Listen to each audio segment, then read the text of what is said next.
Hey everybody, welcome to the Dad Challenge Podcast. My name is Josh. Today, we are talking about Mormons. Now, my other video got quite the playage, or whatever word that is. And so today we're gonna dive into a little bit more, but I've decided instead of just kind of researching it all myself, I'm gonna bring on a couple that I found on TikTok. Jordan and McKay, just a lovely couple, funny, and they're knowledgeable, and they are freshly minted apostates. So we're really excited about it. So stay tuned. I have an interview that I did with them. It was just an incredible interview, and I'm going to be doing in my entire series of Mormons, likely with them. And so I'm really excited about what we have to bring to you today. No dancing. When it comes to these type of topics, I'm not going to muddy the waters by dancing and having fun, but it is fun. But we get into some serious topics today. We talk about their story, and then we kind of branch off from there into little things, because that's how my brain works. But if you have any questions, concerns, or you have any debates, leave them below for us, and we're going to be doing question and answer bags, and these people are just genuinely really, really nice people, and McKay's got some lettuce. So without further ado, let's get to the interview. That rhymed. I'm so good.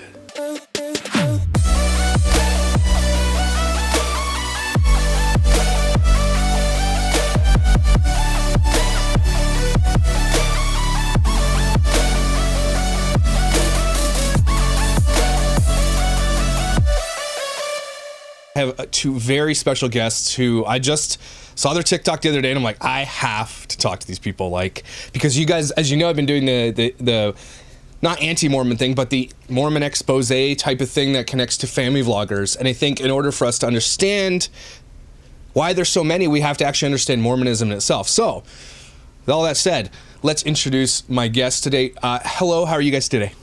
Doing great. How are you? We're so Excellent. happy to be here. Thank you for having us on. I'm so pumped to have you guys on. So tell me your names and your favorite desserts. Oh gosh. Okay. I'm Jordan, and favorite dessert. Oh gosh. I just threw it out there. I'm not going to tell you guys what I'm asking. Let's just do this. Okay. I'm thinking brownies. That's what's coming to mind right now. That's a solid option. It really is. I agree with that. My name is McKay, and I would have to say Tres Leches cake. Milk cake. Have you guys seen my episode on the 8 passengers? No, now we're gonna have to watch gosh. it. Something pertinent. It is the funny. Okay, so they're doing an episode. I forget. I think they all get COVID or something like that, and they're laughing about it. And they're making a cake. They're making this cake with way too much fondant, by the way. And she pulls a piece of cake out, and then she starts pouring milk on it. And I'm freaking out. I'm like, is this a Mormon thing? Because everything now is this a Mormon thing? Because I don't know, right? And so that became like a joke. So go watch that next. The 8 passengers get COVID. You guys are gonna laugh. But Tres Leches is milk cake, basically, isn't it? Yeah. Okay. Yeah. Which is great. I haven't had it, but awesome. Okay, so if you guys didn't know, these guys have a TikTok. In your TikTok's called Jordan and McKay. Yep. And they have a TikTok where they actually they expose all of the Mormon sacred secrets, or they talk about their experience. Actually, why don't you guys tell me what you guys do and why you do it? So we started our TikTok as sort of a fluke kind of thing. We had just officially decided we left the church, and when you leave the Mormon church, it tends to be really isolating. And so we were looking for that kind of community, and somebody suggested TikTok, and so we ended up getting on there. And there's a ton of post-Mormons, ex-Mormons on TikTok. And so we kind of just jumped in and started sharing our story and kind of the funny things that we enjoy making fun of about Mormonism. Because we lived it, obviously, so who finds it funnier than we do? And so we kind of just jumped in, and one of our videos about the temple ceremonies went like crazy viral and got like millions of views. And so this kind of like blew up overnight. McKay, what is your favorite thing about what you guys do on TikTok? Like, what's been, like, who were you guys both like, let's do this? Or was it like Jordan, or was it you? How did you guys decide to do it? We were both pretty much on to it. It gets a little complicated because at one point my schooling was contingent on our membership in the church, because I was going to a church school. Okay. And you have to have an ecclesiastical endorsement in order able to attend a church school. And at any time, if the bishop were to catch wind of our TikTok, he could yank that and I would get expelled like that. And it was mid-semester, so... And we could get the boot from the church, period, really. Yeah. Which then becomes, you sit on, what's that called? You become... excommunicated apostates, yeah. Apostates. It's like, that's going to be your new merch. Apostates. Yeah, and like a smiley basically. face. Yes. Okay. So that's what they do in TikTok, and I was enamored because obviously I'm really interested in Mormons because they're weird, but cool weird, right? Does that make sense? Like, they're interesting. The psychology of it's interesting. Everything's interesting. So tell me a little bit about your history then. So people know that you guys know your onions. That's what we need to establish here.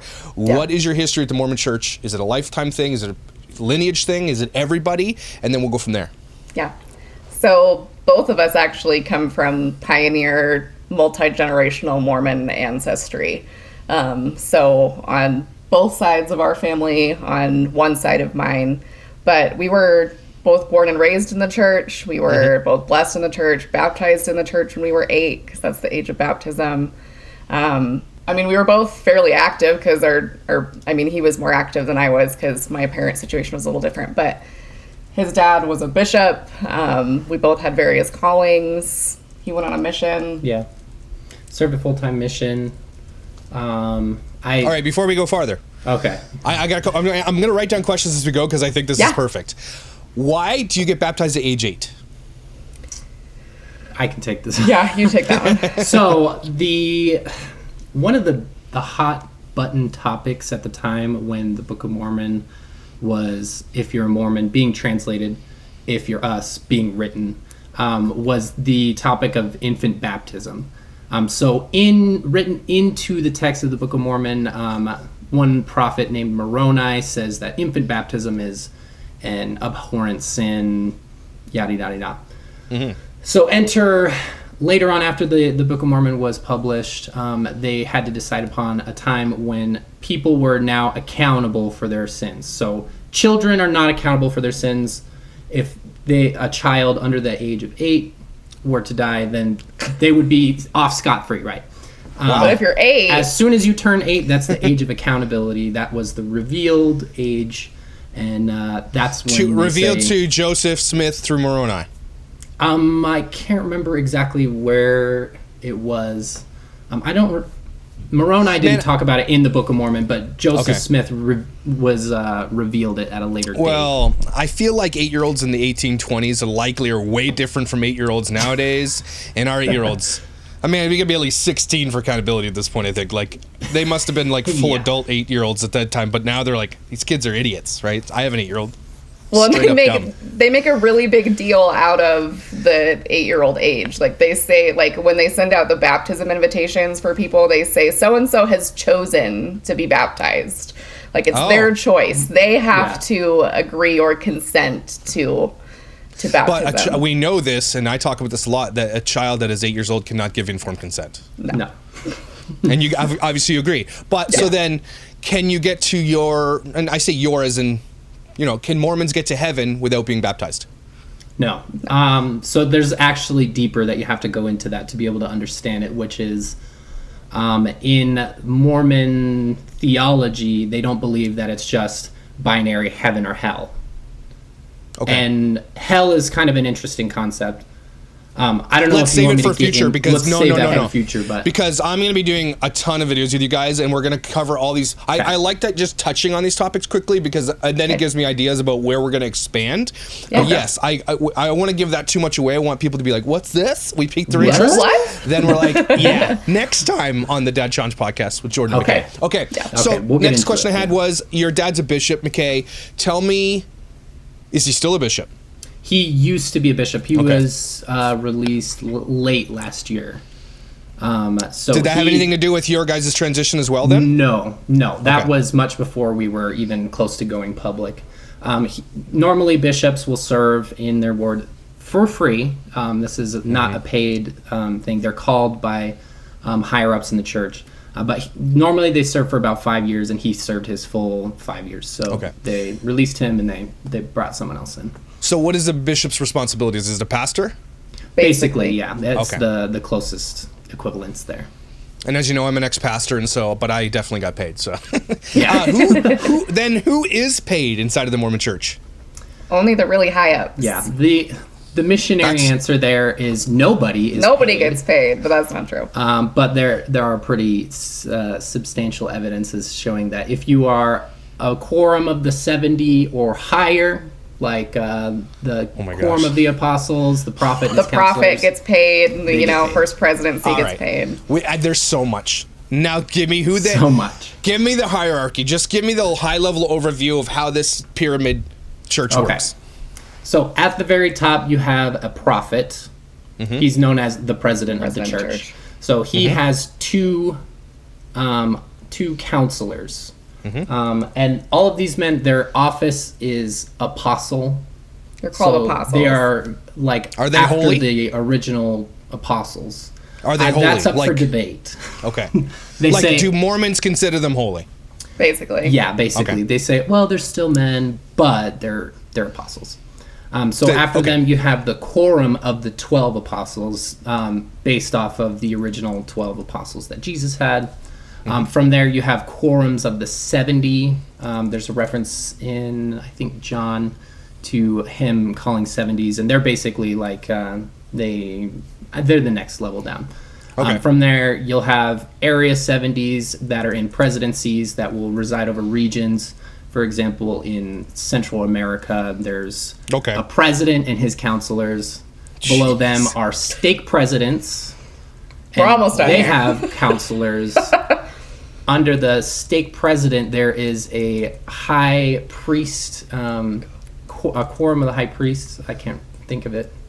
Oh, the high council, Council, yeah. The 12 of them, the apostles, kind of modeled after that. And then below that would be the bishop and his two counselors. And then little auxiliary non-paid positions, leaders, yeah. The ones you mentioned before, so anything from High Council 12 up to the prophet, they're paid, but no one knows, but they are. They say it's a stipend. Yeah. They get a stipend, okay? Mm-hmm. But yes, they get a yearly stipend, which is essentially a salary. Yeah. Which, by the way, is tax-free. Yes. Which, by the way, they can also write off their rent. They can write off everything because they are considered, and I was a clergy. So you get a clergy tax right, which is crazy, which basically means that you make, you could literally almost pay zero tax depending on what state you're in, zero. Yep. Yeah. And if you donate the 10% like you're supposed to in Mormon churches, means that you could even make money on your taxes. Yep. Dang. Yeah, okay. Ridiculous, good. Right? Okay, so we're there. I just wanted to kind of get a level overview, just so to me, obviously, you guys know your onions, and I love it. So let's continue on. So, McKay, you tell me about how you grew up in the church, and I'll keep interrupting you and piss people off. Okay, yeah, definitely. So I was born into the church. My parents, my mom from a very, very young age was a member of the church, but my dad has, generations back. I knew my great-grandmother. She was a Mormon. She had 8 kids. And anywho, so from there, I was baptized at 8. When you're 12 years old, you receive what's called the priesthood. Within the priesthood, there are a couple different offices. So when you're 12 years old, you receive the Aaronic priesthood, and you're ordained a deacon. When you're 14, you are in the Aaronic priesthood ordained a teacher. And then when you turn 16, you get ordained a priest. By the way, this is men only, not women. Uh-huh. Oh, of course, obviously. And then if you choose to serve a mission or you have other things that you are doing, when you're 18, you can be ordained to the Melchizedek priesthood, the higher priesthood, and you would be ordained an elder. So that's why missionaries, they have the title elder rather than their first name on their tags. And none of this sounds super weird at all. That's you're in it? Here, I kind of figured. Okay, I have a few questions. Just like at one point you're growing up, you guys seem very intelligent to me. You get to a point where when do you start being like, what? When do your friends, are you only surrounded by Mormons? Do you go to Mormon schools? Are your friends like, what the hell? What's going on? Yes, frequently. So the interesting thing is we grew up in Colorado, which is not as inundated with Mormonism. So as far as personal lives and things, still on the kind of more fundamentalist side of things, but as far as Mormons go in Utah, Idaho, northern Arizona, it is a far cry from what they experience here. Like, while there are no Mormon schools, like they have Catholic schools or what have you, it's basically kind of the same culture where everyone is Mormon. Basically, your classmates are who you go to church with, unless they live more than 4 blocks away from you. Yeah. But that's interesting. So you guys live obviously in Utah, and so basically, why is Utah the Mecca for Mormons? Isn't it the other place? Isn't it the one where Joseph Smith died or whatever? Oh, okay. So what the Mormons and what Joseph Smith revealed was that Israel would be gathered, which is kind of more of a Semitic kind of idea. They believe that they are an extension of the house of Israel, and that when you are baptized, I mean, I was in a religion class this last semester. We were talking about this subject. Okay. When you're baptized, you are grafted in or adopted into the house of Israel. You're given a tribe. I got to stop you there for a second. Yeah, go for because it. we're gonna have to do a whole episode basically on the Bible and where it conflicts with Mormonism. Because right here, that's a massive conflict of Mormonism. Because because the Jews are the chosen people. You can't just be like, oh, I'm a Jew now, or Israelite, whatever. You can't just say who. That's too convenient for me. That's too much like. Well, that's why I said in my first video, I said it's all the good stuff of everybody's stuff, and he's just like, let's take all the good stuff and leave out all the stuff that's not good. Yep. That bothers me a little bit, not gonna lie. Joseph Smith is not one for being original. No. Oh my gosh. Okay. So anyway, sorry. The gathering of Israel is going to happen in Jackson County, Missouri. It was dedicated. There's a plot in Liberty, Missouri, where the temple will be built, and then the new Jerusalem will be constructed in the for the millennium. Yes, we're talking about Missouri. Missouri. So they were driven out of Missouri.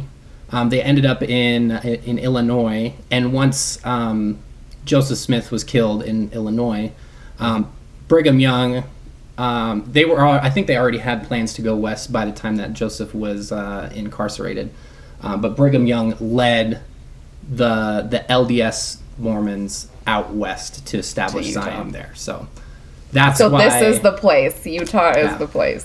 This is what bothers me about Mormonism too, even if I wasn't an ex-pastor or whatever the case may be, and even if I didn't understand theology, is that it just keeps changing. He's like, it was the plates, then it was the stones and the hat, then it was this place, then it was this place, then it was this place, and it just, how does the Mormon church justify or answer those hard questions? Like, if I were to ask that, and you went on a mission, McKay, how do you answer those questions? Mental gymnastics. Yes. The thing with the Mormons is there is apologetics for basically anything. There are famous apologists who are like, yeah, I'll look at the facts and I'll look at the doctrine and I'll just assume the doctrine is true and find a connection from the doctrine to the facts. But the solid thread running through all of this is Mormons say they're still getting direct revelation currently from God. And so that's why things are changing, is because they're like constantly communicating with God, right? Again, this is it's just so convenient to me. Like, and what I'm hearing is that Mormons love to use proof texting. So they're like, well, there's this one word or phrase or sentence or concept, and that can be construed to make it work. And you can say, well, then the faith kicks in after that. We're still it's still malleable, it's still granule, and we're still hearing from the prophets and all this stuff. And this is why it's BS, because this is what and again, we'll have to do a whole episode just based on purely the idea that the Book of Mormon comes nowhere near the Bible. But any Mormon I've ever spoken to, one of my main questions is, well, what comes first, Book of Mormon or the Bible for you guys? When you guys grew up in it, what's the answer? Book of Mormon, hands down. I, as a missionary, I would tell people, we use them the same. They're worth the same. Our scriptures, like the one that I would carry, they have all the books in one book. So I had the Old Testament, New Testament, Book of Mormon, and then the continued revelations with But do you ever spend time in that first? However, not really. In their general conference and their teaching, you're never going to hear, maybe one time in a 12-hour span of general conference over twice a year they have this conference, you will maybe hear them say, read your Bible every day, maybe one time. maybe. Okay. And they will drill it in. Read your Book of Mormon, read the Book of Mormon, read the Book of Mormon, read the Book of Mormon. And to me, that just, it's disingenuous because whatever I've spoken to, you know, because that's going to be my, I mean, that's just my, like, okay, there's too many, it's not just like, do not add or take anything away. You can proof text your way to that, no problem, easily, right? It's just, there's too much. Idolatry, who Jesus was. Again, if you guys don't know, and correct me, and I'm going to do a segment called Correct Me If I'm Wrong, because this is going to be something we're going to continue to do, okay? Right. And it's just going to be a simple game, okay? Correct me if I'm wrong. Adam was Jesus? No. At one point. Yeah, the At short one answer point, is a no. prophet taught yes. The short answer See? is no.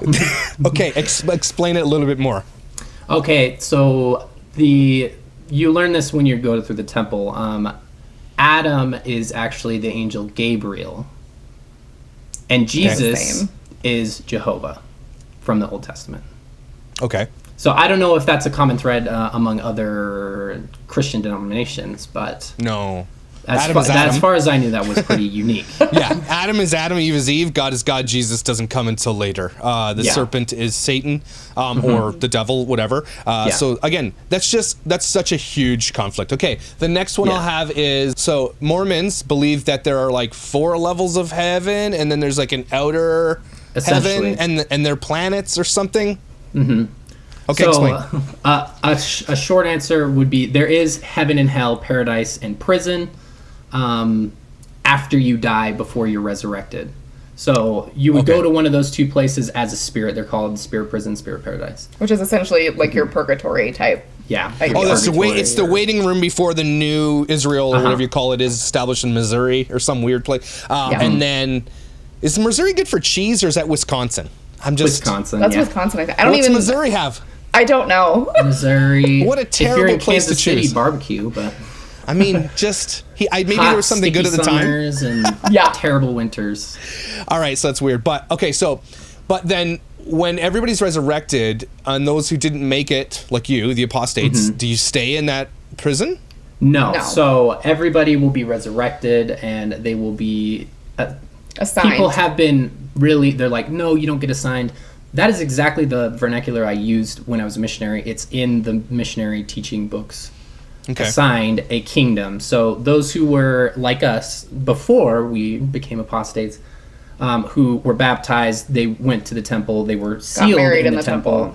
Then you go to the celestial kingdom, and there's more. There's levels within the highest kingdom. This is gonna be awesome. Yeah. And then those who were good people, basically like Christians who weren't baptized in the Mormon church, would go to the terrestrial kingdom, and then all the like murderers, rapists, idolatrous people would go to, and then us would go to the telestial kingdom, because we knew the. So truth. You are akin to murderers, and thieves and people who like Hitler, because you just stopped believing in the Book of Mormon. Because they phrase it as you had the knowledge and you still chose to stray. Yeah. Which, okay, so that does cross over to Christianity a little bit, where it says those who knew me then turned their back on me. That's like the ultimate. I get that. Okay, so so damn. But then when everybody's resurrected, but so the waiting, so you're talking about when you're done being resurrected, you do then go to another place. Okay. Yeah. And then what you're referring to, the outer darkness, which I think there is a reference to in the Bible, kind of iffy. But that is where you lose your salvation. So everybody, regardless of how good they were, will be resurrected. They'll have a perfected body and all that. The people who deny the Holy Ghost in the face of God after they've been resurrected lose their resurrection, their salvation, and they're cast out, essentially where the devil and his those are also referred to as the sons of perdition. That would be considered a hell. Okay. Yeah, that would be. So if you just have a little salvation, you maybe you end up in like Florida or something, and then you have to. Florida. You're like, you're in Florida. Well, maybe in Canada, because it's super cold up here all the time. So maybe that's it.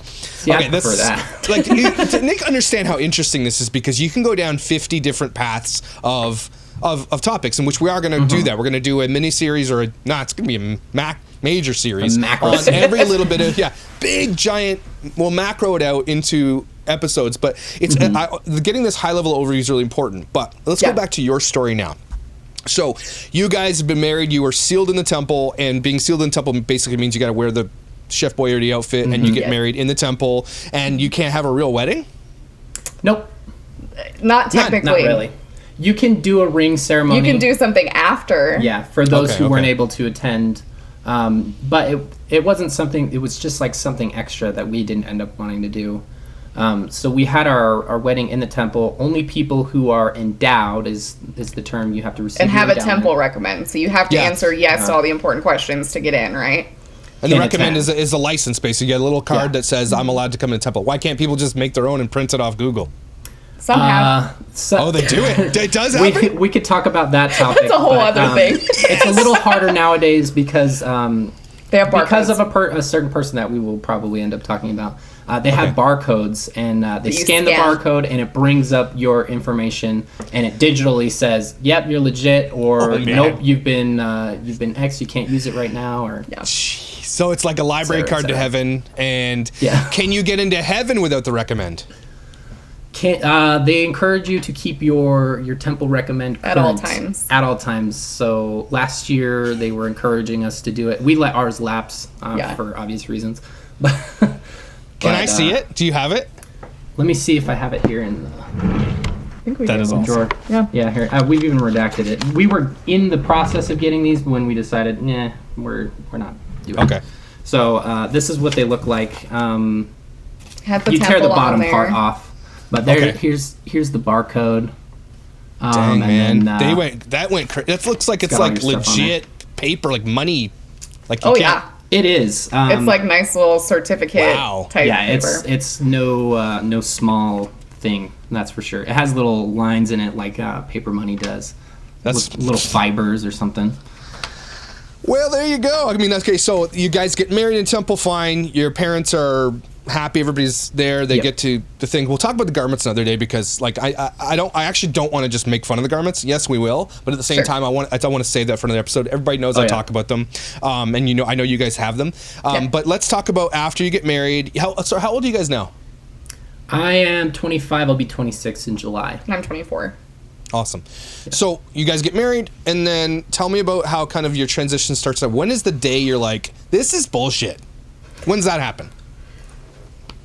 2 months ago. That's when we like officially. That was official. Woke up. We're like, okay. That was when we officially decided to walk away. We're like, no. It was 2 months ago. So there's obviously something leading up to that 2 months ago. You're like, okay, that's fine. Okay, this is the straw that broke the camel's back. What started the doubt? Where was the doubt seated? I started as a teenager. Basically because I was rebellious and I just didn't want to do anything that the church wanted me to do. But I also had issues with some of fundamental church doctrine, like things, especially things in history like polygamy and things of that nature. And so I did walk away as a teen, but I came back a few years later. But church history... That sounds like that happens a lot. That sounds like it happens a lot because in the Christian church that I grew up in, same thing. A lot of teens kind of exit because they want to do the thing, and then they come back, and then it's like a redemption, and it's like, hey, is that kind of a lot? Does that happen a lot in the Mormon church? Yeah. It even as much as you can, It even kind of happened to me, but I had my rebellion without ever not going to church. I continued to go to church because I wasn't allowed to not. Well, and I had a really difficult family situation going on at the time, which is what brought me back to the church because I needed that stability. And so I think that's why a lot of people end up coming back. And, my dad's not a member, but my mom is. So that's another thing. My dad wasn't able to come to our wedding. So that's fun. Oh, my gosh. So does your dad wasn't able to come or your mom wasn't able to come? My dad wasn't able to come. He's never been a member. So your mom's a member of the Mormon church. Do they treat her differently because her husband isn't a member as well? They were only married for 4 years. 4 years.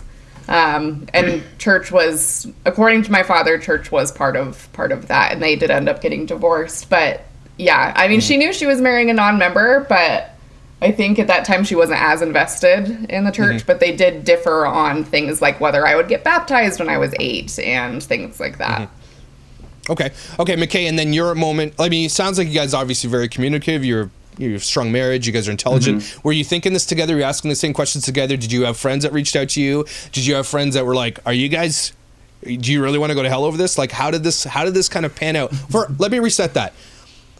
Every Mormon I've talked to as well, especially if they leave a comment in my YouTube section or whatever, I ask them, when you leave, if you decide to leave, are you an outcast? And every single one of them says, no way. They love you still. We love everybody. Is that the case?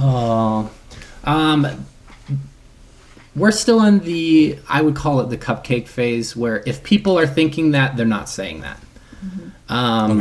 So I think before leading up, people are really like sentimental and they are willing to help and they're wanting to help. But we didn't want help. We wanted to figure it out for ourselves. We didn't want any sort of bias, opinion, or somebody's out there, yay, this is the answer because I know it, because I felt it's true kind of situation. So, and that was one of the things that we were told by a couple people in our family was that, like, why didn't you just tell us and we would help you? And like, if it was something that I wanted to do, I wanted to find that out for myself. It was more meaningful. Well, you also have to be delicate with these things because a lot of, like, 90% of the reasons that McKay and I decided to leave the church was things that aren't taught in church. Like, give me an example. Give me a couple examples. Like, when we talk about, like, gold plates is a really good example. Because in church, in Sunday school, growing up in primary, you're taught that Joseph translated the Book of Mormon from the gold plates. Like, there's photos in our chapels and our meeting houses of Joseph staring at the gold plates, okay? They don't, that's what they teach. That's what you learn. And so then you learn later on from different channels that he translated it with his face in a hat through a seer stone, right? They don't teach that. They don't teach that. Why though? Why do they teach you the thing that's not true and then later teach you the other thing? They don't teach you that. They don't teach the other thing. They put out an essay that they have in a really weird place on their website.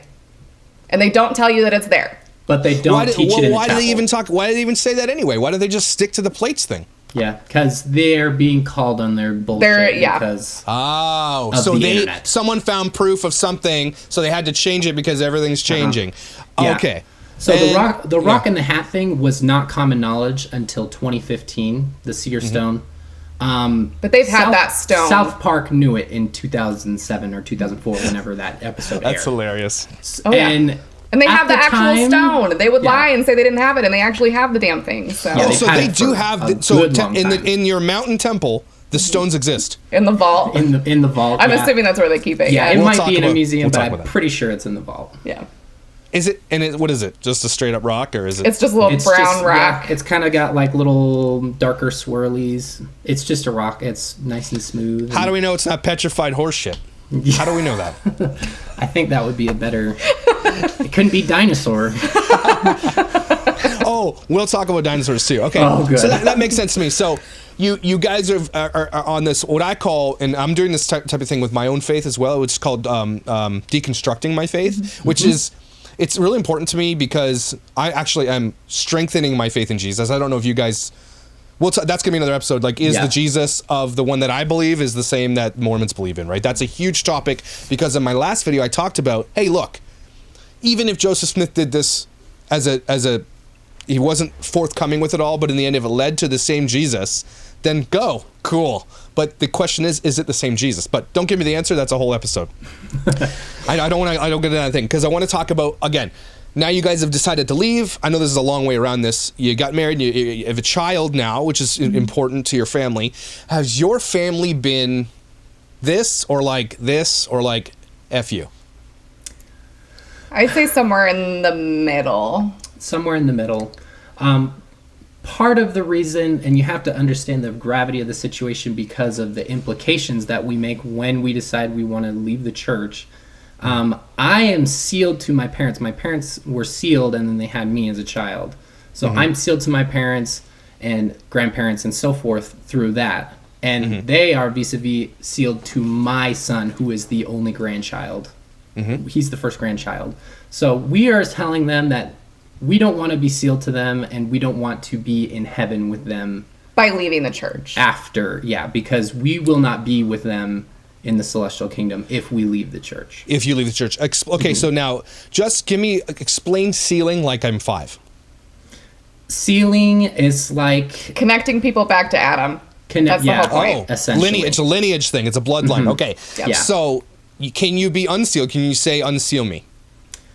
That you have to leave the church. So when we leave, the sealing is dissolved. I see, okay. If you're members and you're married and sealed, and you divorce, then you have to petition the prophet, the president of the church, to be able to dissolve that seal. Oh, dissolve the seal. Otherwise, there's really no other reason to do it unless you were to get remarried to another Otherwise, person they'll and just wanted to leave seal it, to them. and you'll stay. They'll just leave it. Yeah. Okay, so I'm going to give you a hypothetical. So you guys, God forbid, this hope never happens, get in a car accident, you guys die, okay? Can your parents baptize you from the position you were in as apostates before you died later? Technically, yes, but we've had the opportunity to receive the gospel and we rejected it, so it wouldn't matter now. So they could. Yeah. But it it would wouldn't yeah. For their own heart or their own well-being, they might try to do it for their own kind of like thoughts, right? Okay. Yeah, but as far as I know, and not enough people have left in recent times with them pushing so hard with temple work that we would even know if there's like some sort of like mark on our records now that says these people can't be baptized or anything like that. So it's crazy. When you go in for, because another whole episode's going to be baptism of the dead, but when you go to baptize the dead, do you have to give them like a list ahead of time? Do they have to know the person, or you can just put it in your heart and do it? So I used to be like the family history extraordinaire. I did all of the things. And so essentially they encourage you to do this temple work for your family members, right? And so if you have family members who haven't had this work done yet, you can take them, you take their names. But otherwise, if you go to the temple empty-handed without names, they will just give you the name of a random person. Oh, that's weird. Okay. Yes. What if you don't like that person? What if it was like somebody bullied you in high school or something? Chances are probably not. It's yeah. You're talking usually, like 110 years ago plus typically. Yeah. And hey, Blinken, he was Mormon? Jeez. If you knew the person and they've been dead for at least 1 year, if you are directly related to them, you can do it. But if it's some random person and you don't have permission from the closest living relative, you can't. You have to wait 110 years for just any person to baptize them. That is a long time to sit there in the outer space or whatever it's called. I know, right? Yeah. Probably, it's basically just hanging out with Micah. That's what they guilt you with, though. It's like they tell you, like, in order to get you to do family history work, they're like, all these people are sitting there and they're waiting for you, and they're going to be so mad at you when you get up there and you haven't done it yet. Mm-hmm. Oh my gosh, that's hilarious. Okay, here's a question someone had that I was like really interested in. This is another one. Like, tell me if I'm wrong. Correct me if I'm wrong. Okay, so you are sealed. Your kid is sealed with you. You guys are continued Mormons. Let's say your kid becomes sealed. You guys go to heaven, and then your kids come with you, right? Mm-hmm. But what if your kid gets married? Do they have their own kids? Do they get their own planet? How does that work? I don't understand. If your family goes to the planet together, then what if they have their own families? Do they not get their planet, or is it a planet with planets? I don't get it. How does that work? For my understanding, and the active Mormons, because of one of the essays that they put out, they specifically say, getting your own planet is not what we believe, because that's just caricature. But the idea behind exaltation is the term I'll use, and we can get into it a little further, is that you inherit a continuation of seed. Sounds like sperm. Yeah, basically. So we are all spirit children of God, and then we are his seed. So, I mean, like, you would need your own planet for all this seed. Hell yeah, man. What if you're like, what if you didn't have Netflix? What if you're the Duggards? So correct me if I'm wrong, God is married. Yes. Yes. To who? Cher? Who is he married to? That would be a lot better. Yeah. That would be a lot. I mean, you can allege, and people will say this is heresy or whatever, that God is married to more than one woman. Oh, so God's a polygamist. Okay. Yeah, so, I mean, Brigham Young had tons of wives. They were all sealed to him in the same manner that I was sealed to Jordan. Mm-hmm. If in the modern day, now that living polygamy is no longer allowed in the United States, if Jordan were to die, I could get remarried and sealed to another woman, and she would be my wife in the celestial kingdom as well. Oh, so Mormons believe in polygamy, but only in the celestial kingdom. Celestial sense, yeah. So when people say... women can't have multiple husbands? No. So, not even fair. No. Yeah. Not even, no. No, come on. Just let the women be a baller. But yes, they say they often, they didn't used to refer to it as heavenly parents, but in the last few years, they've started referring to heavenly parents, and there's a heavenly mother as well as a heavenly father, which is I unique feel to like the if church you're a little bit. waiting on the planet and this other lady shows up and you're like, who are you? It's like, or do the people in these celestial planets get to see what's going on Earth? That's a good question. Well, they don't have these other planets yet because they haven't been resurrected.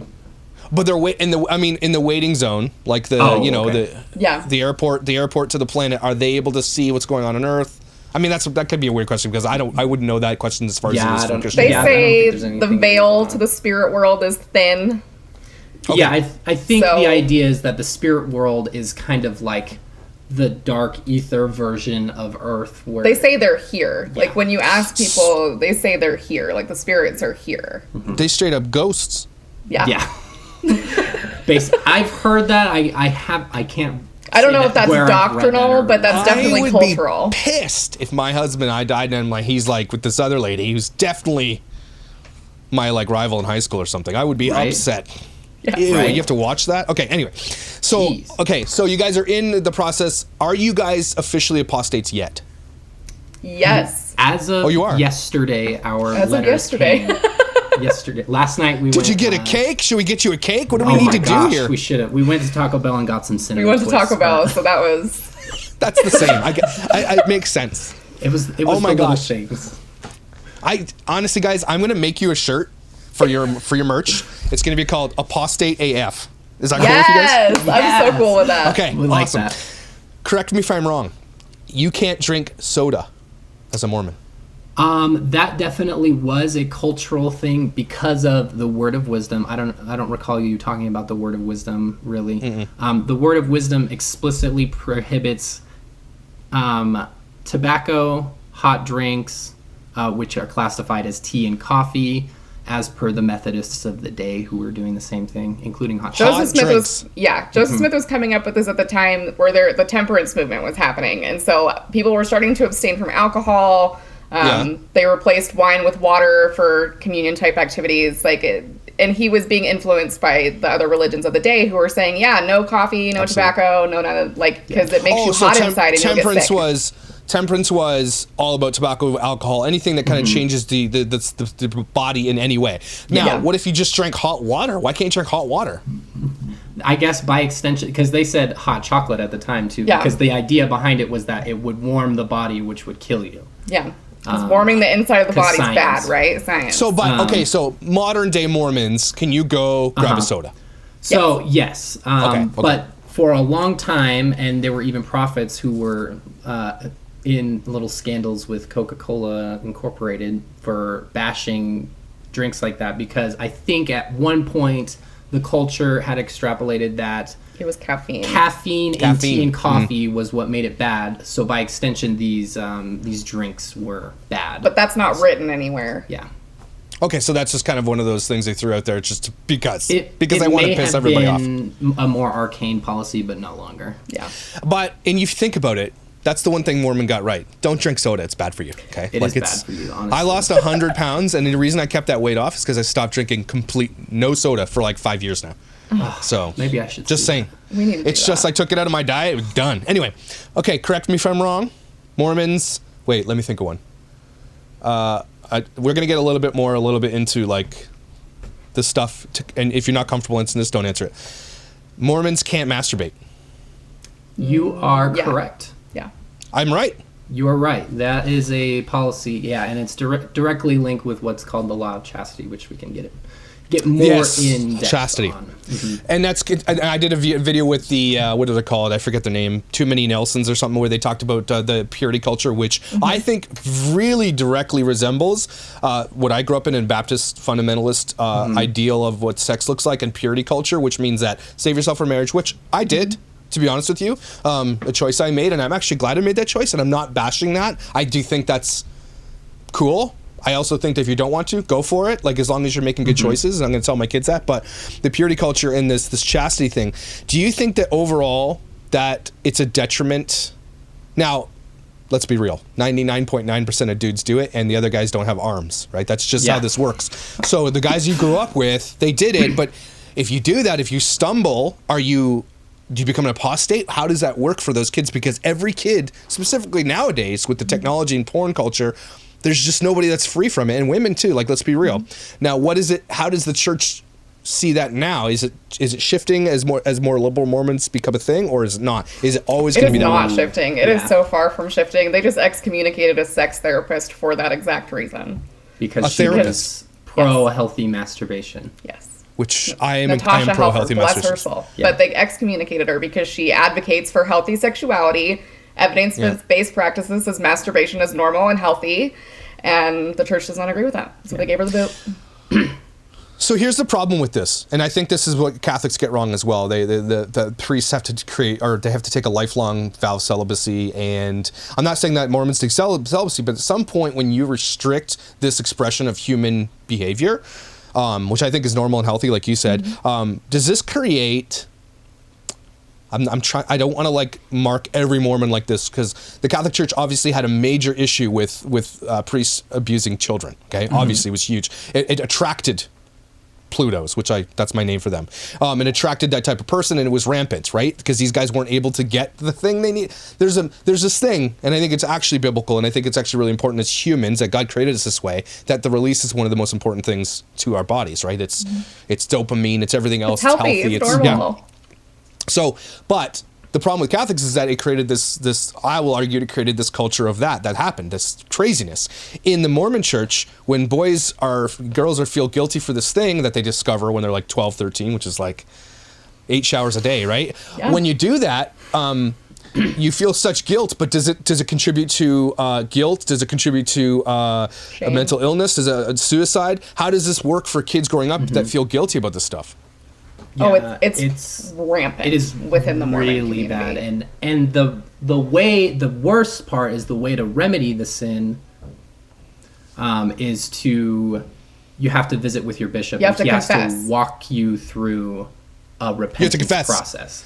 So it is very similar to the Catholic Church, where the bishop will grant you what the bishop says. Okay, all good, because we've talked about it, and you're good. Do you get wiped? I don't know. Like if you give yourself, it's going to depend on your bishop. Yeah. So a lot of the time they'll tell you can't take the sacrament weekly like you normally would be able to.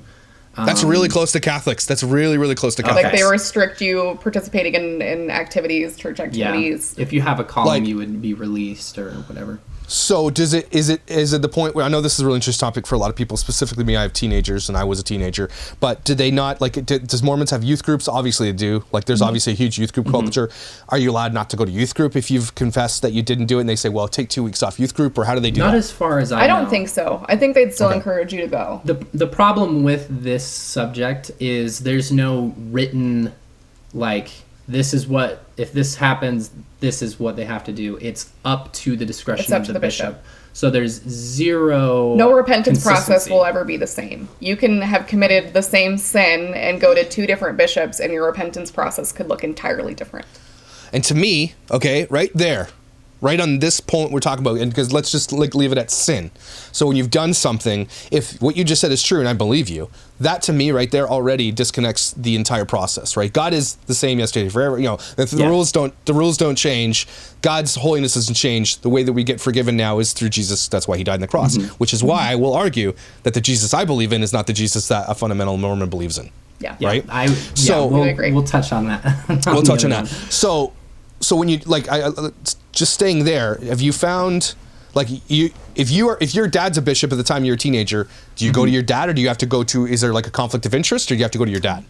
That's awkward. Pretty sure you would have to go to somebody else. The interesting thing was when I was a teenager, my dad wasn't the bishop, he was one of the counselors. When I left on my mission, he was called as the bishop because the bishop moved. So they needed a new one.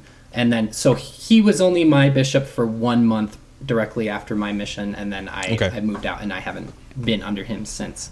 But it would be... There is a conflict of interest, and I have experience with at least one person who, when leaving on his mission, he needed to meet with the stake president, and the stake president was his father, and so he did not meet with his father because that's conflict of interest. So now, in your experience, this is so interesting to me, I might be perverted, I don't know, but in your experience... if a kid does, or a person does this, masturbates or whatever, or has a sexual thought or whatever the case may be, or looks at pornography, do they all confess, or is it just people who, Mostly they don't, right? They hold it inside and then they feel guilty, right? That's how it works. So my stake president, before sending me on my mission, because he did not want me to leave and then feel guilt for some sin that I had committed, before he finally signed off on everything for me to be worthy to submit my papers to leave on my mission, he had this little, on his iPad, this little video, which I can only describe as propaganda, basically to guilt you into confessing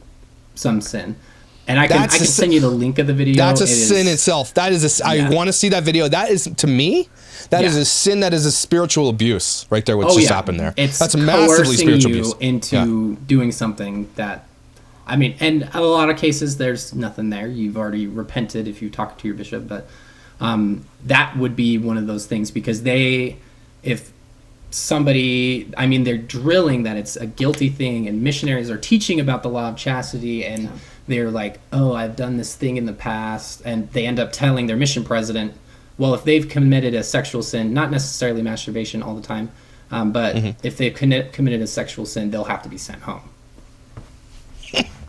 So. Oh my gosh! Well, I can't wait to do the episode about missions, because that's so interesting, exciting. Okay, so again, now I'm seeing so many. I'm learning so much too. I'm learning the correlations between obviously confession of sin, and then you can't just like personally say, "Hey, Jesus, sorry about that. Are we good?" And Jesus like, "Yep, it's not like that for you guys at all. Like it's not with sexual like sin. Any type of sexual sin, including pornography, has to be confessed." Yeah. Whereas is sexual sin and pornography, is it held higher? Like, is there not as far as I'm aware, as my theology is concerned, sin is sin is sin. Like, if I bang a hooker or if I go steal a chocolate bar from the store, sin is sin. Not in Mormon culture. No. So that there is kind of a hierarchy. There is a scripture that says sexual sin is next to murder. Yeah. Sexual sin and murder are on the same line. Yeah, they say the unpardonable sin, murder, then sexual sin, and then basically everything else. Yeah. So here's what I find ironic, okay? So they've created these rules around sexual sin, and so you got Joseph Smith and you got Brigham Young, and a lot of people don't know the Brigham Young. Like, Mormons do, yes, but we're gonna have to do a whole episode just on Brigham Young. Even Mormons don't really know Brigham Young. But he has a major play in the way that you guys believe what you believe, like in some craziness. So, but here's what I find odd, and not odd, but ironic, is that sexual sin is held to a really, really high account, and it's next to murder, which is why these guys become polygamists, because a lot of them just maybe they just like, well, that's their justification, so they're like, well, I want to bang all these women, so I just made up this rule about polygamy, because it was in the Bible. Again, taking one of the, polygamy in the Bible was not scriptural, it was cultural. So at the time when these things were going on, God allowed it because that was the law, the rule of the land, and it wasn't really, people weren't getting married, there was no wedding dresses, it was just that's how it was, right? That was the cultural idea. And then God, that changed. Things. Yeah, it was shifted and changed as that went, up to the point where like we started becoming. Anyway, all that to say is that I find that ironic that they're like, that's the worst thing you could do, but men can have multiple wives, women can't. But this is why I want to bring in Jordan, because we're almost at an hour and I don't want to go too long because I want to save some of this. But give me your high-level overview about how women are portrayed, treated, and displayed as Mormons in your experience. This is a hard one because I had some major like cognitive dissonance going on when I was in the church, because I wanted so badly to believe that Mormons value women and value the contributions of women, but they don't. And we've got the issue with the priesthood. Women can't hold the priesthood, right? There was a movement that was started by a woman named Kate Kelly who advocated that women should be able to hold the priesthood, and they excommunicated her over it. She eventually rejoined the church, but she was excommunicated over that idea. Priesthood, the roles, like traditional gender roles in the church are that. They are traditional gender roles. Like most Mormon families, I'm expected to stay home and raise our children. He's expected to go to work, which is the basically exact opposite situation of what we do. Which I love. I love that about you guys. It's so great. It's amazing. So just everywhere you look in Mormonism, it's kind of shitty to women. Like there's really no other way to put it. And like even in our general conference, we have general conference twice a year, and so that's where you have like all the apostles give a speech and everybody talks, and they'll call certain people to give topics and things. Like last conference, out of what was it, like 24 speakers or something? Is it like 20 something? I think it's more than that. Out of I think all the around speakers, 30. there were 2 women who spoke. And so What did they talk about? I don't even remember. One of them We detested because it was just a fear tactics, was saying, emotional manipulation and fear tactics. Oh, okay. But they, Which is ironic as well. Yeah. But they just it's just different. Like they just treat women different. They're viewed differently. Like there's no women really in leadership positions. Like there are leadership positions for women, but I feel like they're more accessory than anything. Over children, never over men, right? Correct me if I'm never wrong. over men. No. Mormon women are vessels for babies. Yes. And how many is acceptable? If you only have one, are you like ew, or like do you have to have 5, 10? What's There's the rule? not a number. It's more No. cultural and social type shame if you don't have a lot or if you don't have any. They're not very. Yeah. It's not a safe space to be mentally if you're someone who struggles with infertility. Yes. But there's not like a number, but you know, like you see these Mormon family bloggers that got like 15 kids. It's like, it seems there's like this correlation with the better Mormon you are, the more kids you have. Tell me why the weird names. Like, what the hell? Okay? I think I would understand it a little more if we grew up here, but I mean, she was a teacher for a while. There was a kid in their school. His name was Spartacus. His first name was Spartacus. I think it stems from wanting to be unique, but then they just come up with these weird things. Like, Yeah. And there's lots of B's, Brinley, Brayley. Like, oh my gosh, they're awful. Well, not too much Nelsons, not enough Nelsons. They renamed their adopted kids, which, by the way, is straight bullshit. Don't change the name of your adopted child. Don't do that. But everything has 2 E's in it, right? And some of them, they don't even, it's just dumb. Anyway, I want to get into the quirks of the Mormon Church and all this stuff. Maybe we'll do a whole episode on just the quirks and the weirdness. But sure, yeah. Before we leave today, it is important, okay, as well, to talk about what is good about the experience you guys had. Was there any good experiences? Are there things that we need to take away that says, look, even all that shit went down, take out the religiosity of it, take out the falseness of their doctrines, all that stuff. What does the Mormon Church get right? I have a hard time with this because as I'm deconstructing, right, and as I'm piecing all these things together in my understanding of the church, I have had positive experiences in the church. There are good people who are Mormons. There are amazing people who are Mormons. The problem is that there's nothing, in my opinion, that's unique to the Mormon church that's good that you couldn't find somewhere else. Okay. And so that's there's nothing that they have a handle on, or that they take as, this is what we've done, no one else touches this. Like, do they feed homeless people? Do they do the same thing most churches do? They don't do that. They do, but like so did the non-denominational church I went to as a teenager, you know? So it's like it's true. Yeah. I mean, we as youths would do like service projects, and they would do food drives for the local food banks of like even other denominations of Christian churches, and like the family values, even though they think it's a lot deeper than it actually goes. Things of that nature, like being close with your family. They were encouraging us to always like have family home evening. I don't know if you've ever heard of that, where you would set aside a time to be with your family on Monday nights. When I was growing up, we would always do that. Okay. But so it just sounds like they basically emulated evangelical churches and they copied the stuff to as a surface, because a lot of people, correct me if I'm wrong, but the Mormon church is worth over $100 billion.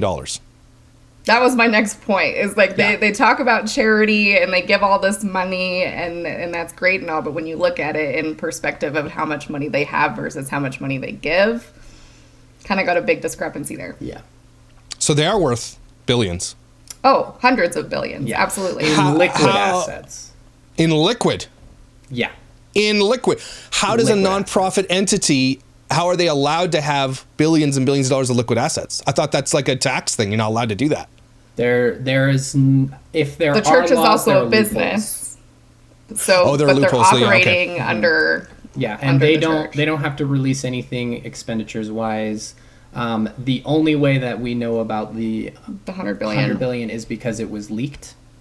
Ooh, let's talk about that someday. So that's gonna be good. It was not public information. When did a that lot of get people leaked? Just within the last year. I think maybe 2 years. Last year or so. 2019. We're going to do a whole episode called Mormon Tea. It's going to be good. It's going to be hot. tea. You're not going to allowed to drink it if you're like it. Mormon, but dang, it's going to be good. Okay, that's really interesting. Okay, so we touched on so many things, right? Is there anything you guys are scared or at some point? Like I'm not really scared because I live in Canada and there's like 6 Mormons up here. But are you guys scared at all on your platform to say what you're about to say and things that you're like? They're saying, are there things you're not going to talk about? No. We'll talk about it all. I mean, Do you have a gun just to be safe? Like we do. Okay, good. But it's like the things that we've talked about on our TikTok, like the temple. If you watched our temple videos, or we've talked about the temple clothing and stuff, and the handshakes and things. I don't think we've done a video on that yet. But We haven't done a video on the handshakes. Oh, that's gonna be a good one. There used to be penalties in the temple. So when you went through the temple, you would swear on your life that you would not reveal these things, and if you did, then they'd rip out your tongue and your bowels would fall out, and you literally used to slit You your would pantomime. I heard that. throat I heard in the that. temple. Yeah. Why now? A lot of people, when I dropped that video, when I did my teaser, I don't know if you saw it, but I found that guy, No Name Noah, whatever, Yeah, that did the No Name inside Noah, of the yeah. thing. So now, if people were like, this is super offensive, and I'm like, why? Why is something, I'm like, why is it secret? They're like, it's not secret, it's sacred. What It's the hell sacred. is the difference? Oh, I hate that. That's their go-to. Yeah. The church pounds that into your head like nobody's business. Not secret, sacred. But it is secret.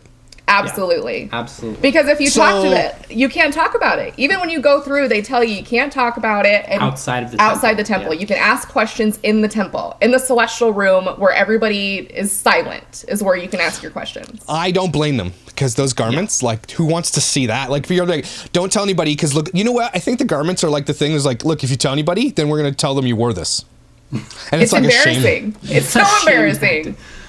Yeah. So, okay, there's so much. You guys are so good at this. You have so much information that I need to absorb, and my ADD brain just needs to, like, we're going to talk offline about how we're going to script this. Anybody in the comments below who is really interested in this, who has a topic you'd like me to talk about, pro-Mormons, people who are, like, adamant, ask questions. We'll do a Q&A bag with these guys. We'll call it the Mormon Tea. We're going to do it, and we're going to just answer all your questions. Even like if you're the most hardcore fundamental Mormon who has all the tea on how we're wrong, ask those questions. We'll explore it. Yeah. But from my perspective, this is the reason I'm covering this, is because I want to cover it from a perspective of mainline Christianity. And I say that not from a political, religious view, but actually from a faith-based view, from what the Bible, which I do believe in, and Jesus, who I do believe in. The reason I think it's important to cover that is because, it's almost selfish because I do believe what I believe is the way, right? And I have reasons for that. But it's important so that we can, this topic's really important. I think it's actually exploding right now, this anti-Mormon movement, or whatever you want to call it, or deconstruction Mormon. It's happening in the Christian church as well and in the Catholic Church. It is an awakening that is really, really important. And I think that Jesus used, I swear to God, I know this sounds like I'm wearing a tinfoil hat. Jesus used COVID to Wake just people up. break this wall. Oh my gosh, it absolutely happened. So Absolutely. closing thoughts. Is there anything you guys want to talk about, like that I should know? I know you guys watched my videos. Anything I got wrong for real? Because I had many comments saying, oh, this is wrong. And I said, well, what is it? And none of them said anything. Now, I know it's not super accurate, but is there anything I got really wrong fundamentally? No. There's semantics. They're just going to argue semantics but with you. a lot of things will be in some of those topics that we do. So Because it's super nuanced. So, Yeah. one prophet said one thing one time, and they're like, oh, because he said this one time, that means, it's like, it's kind of How do you even complicated keep that up? way.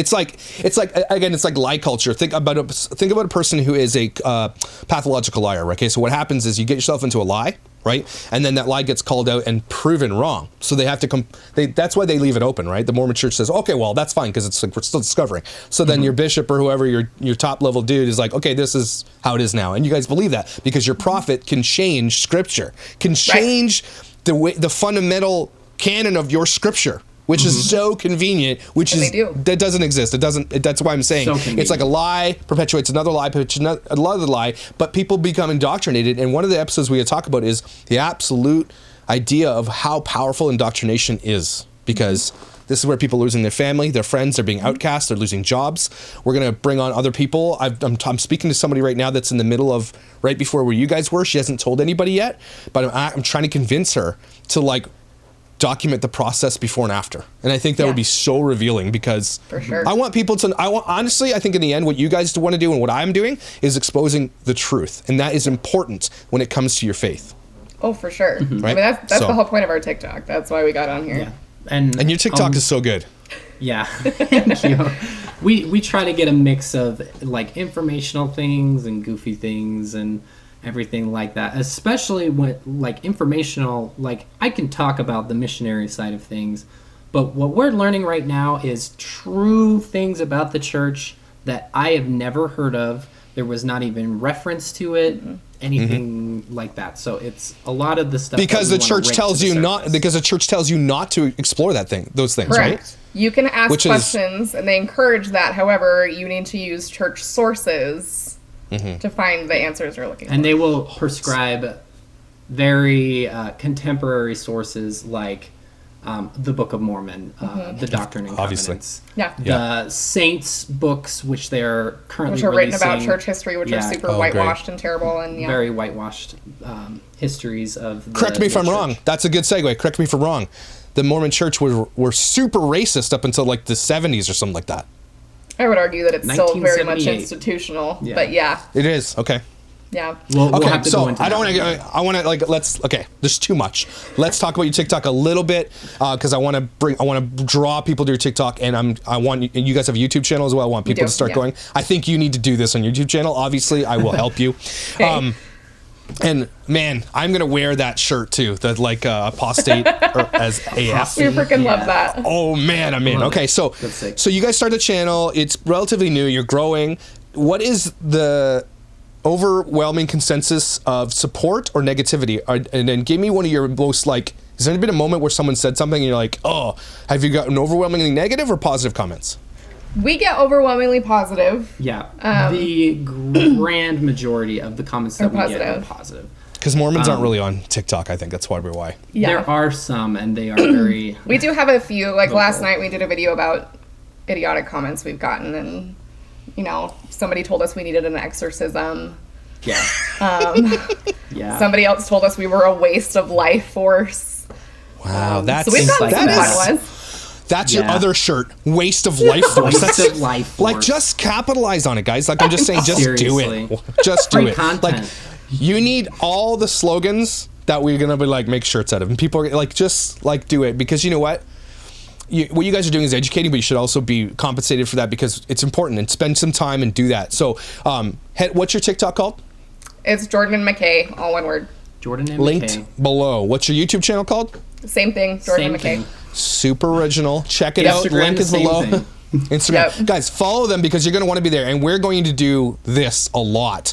So any questions you have below, and ask them below in the chat. And we're going to gather those. We're going to do way more videos. Like there's 1 million things to talk about. And you guys are, I love having you guys on. And I really appreciate your time. It's super valuable to me. So any closing things? You want to tell someone off or anything that you didn't want, I don't think No, so.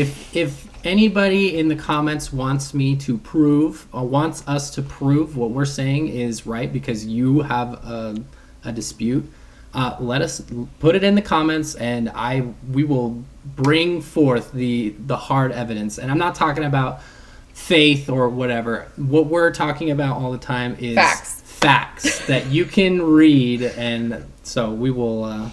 We're happy We're to happy to dispute anything. And that's biblical. That's Matthew biblical. So if you have a dispute with somebody, you bring it to them. You guys have your little spat, and then you don't have to bring it to a bishop. You shouldn't anyway. That's stupid.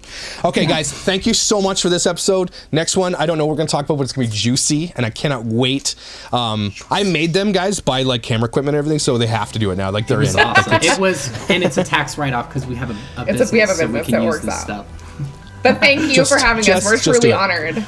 No, I appreciate you guys, and we will see you again. And yeah, everybody go follow them and make sure you subscribe to everything and buy Apostate AF. I'll put it on my store, but I'll give them the money because they don't have a store yet. All right, guys. Thanks so much, and we'll see you next time. Thank you. Thanks.